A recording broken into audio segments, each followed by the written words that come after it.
the last 3 months, because of COVID-19, schools have been shut. I hope that these materials that we present today will be beneficial to students in their final year of secondary or high school.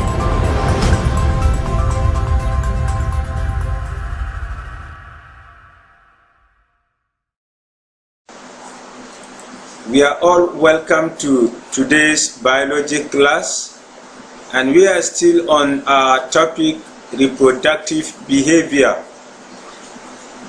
Under reproductive behavior, we have so far learned about courtship behavior. We've defined courtship. We've also learned about the various types of courtship we have, which include pairing, display, territoriality, and seasonal migration, which all, during the explanation, we looked at them using animals. Today we are going to look at pollination, which is going to be basically on plants. How do these plants pollinate themselves, and what happens during the pollination, and what is the result of the pollination at the end of the pollination. So this is what we are going to be looking at today under this topic, and I wish you a happy viewing.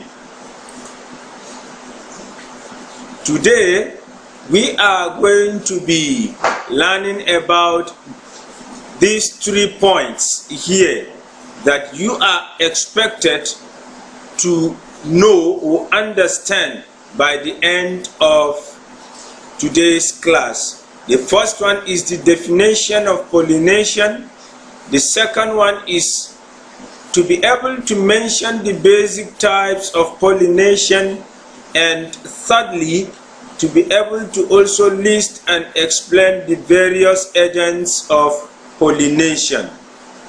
Now we start with the definition of pollination, which is the transfer of mature pollen grains from the anthers of one flower to the mature stigma of the flower or another flower of the same plant or closely related species. What this is telling us here is we are going to look at what these pollen grains mean. Pollen grains simply means the immature gametophyte or sex cells of a male part of a flowering plant, or angiosperm as they are called. These male gametes are produced in the anthers, and they are transferred to the female reproductive parts, which is referred to as the stigma, as it is with animals. The male animals deposit through their male reproductive organ sperm into the female reproductive organ. So this is what is happening in plants as well. The anthers, which produce or have the pollen grains, now during pollination will now transfer either by wind, some insects or animals, or by water. These pollen grains are going to be transferred into the stigma, where these pollen grains are going to fuse and become fertilized, leading to what? Reproduction at the end. Mind you, during the beginning of this topic, everything here centers on the end product being what? Reproduction. So this is how it works. So here it must be either the same plant that it happens on it, or a different plant but of the same species. So this is how it works. Now we are going into the types of pollination. Basically, we have two types of pollination, and they are self-pollination and cross-pollination. These are the two basic types of pollination that we have. So we are going to start with the self-pollination. What is self-pollination?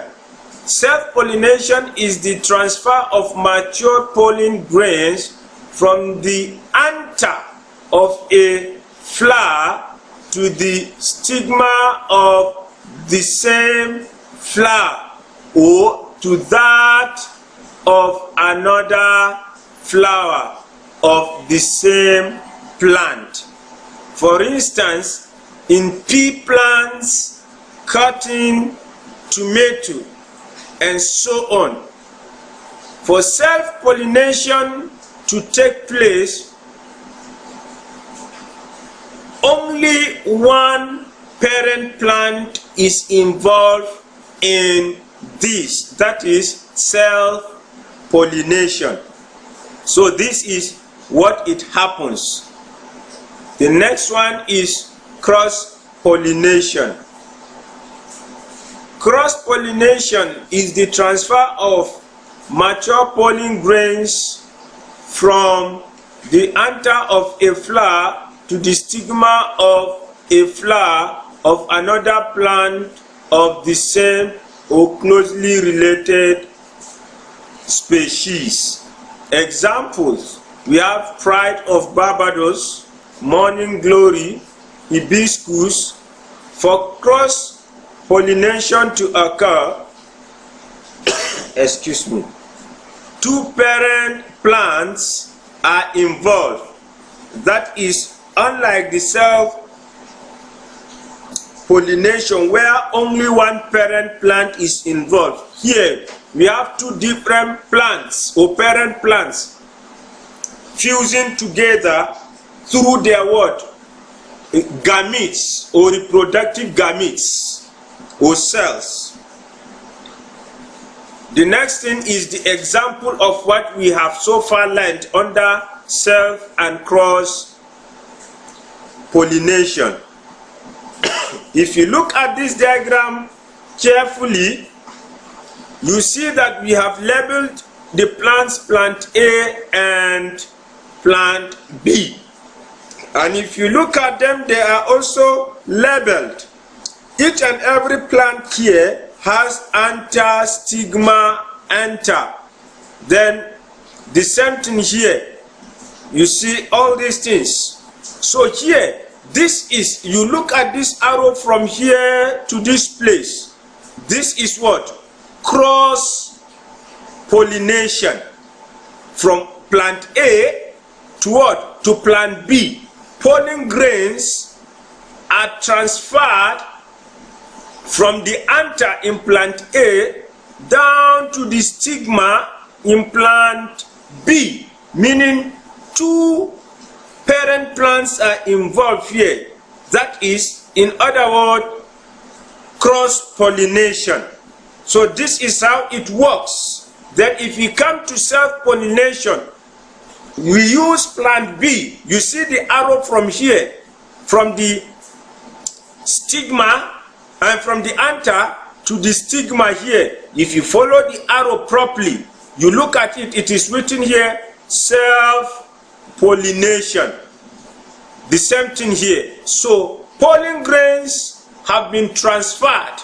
You look at it again here, this short distance from here to here, it is another word, self-pollination that has taken place. Close distance, while this one a bit long distance, but the same thing.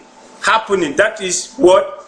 Transfer of mature pollen grains from anther to stigma, thereby leading to what? Fertilization of the gametes.